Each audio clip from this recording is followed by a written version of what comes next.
আবু তোহা আদনান নামক ওই ধর্ম ব্যবসায়ীটা পরকীয়া করতে গিয়ে বউর কাছে ধরা পড়েছে এবং তার বউ ফেসবুকে লিখেছে কিভাবে কি করে, অর্থাৎ তারা এই ধর্মকে ধান্দা হিসাবে নিয়ে বিভিন্ন নারীদের সাথে তাদের ব্যক্তিগত মুহূর্ত পালন করে এবং এটাই তো অবধারিত।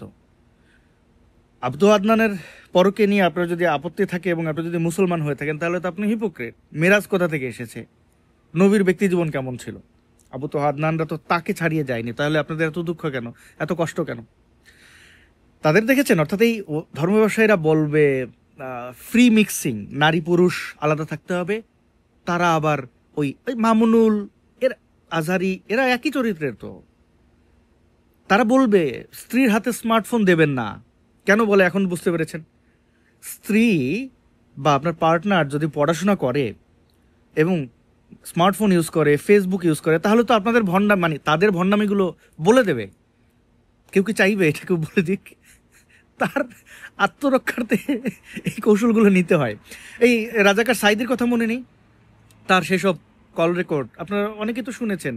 লইট্টা ফিশ, মেশিন ম্যান, এগুলো মনে করে লাভ নেই। আপনারা বলেন এডিট করা যায়, আপনারা বলবেন আবু তোহা আদনান ভাই এগুলো করে নাই, তার বিরুদ্ধে চক্রান্ত হয়েছে। আবার আবু তোহা আদনান নিজে বলতেছে তার মোবাইল হারিয়ে গেছে, আরো কত কিছু। শোনেন, বাটপাররা সবসময় তাদের অনুসারীদেরকে নির্বোধ মনে করে।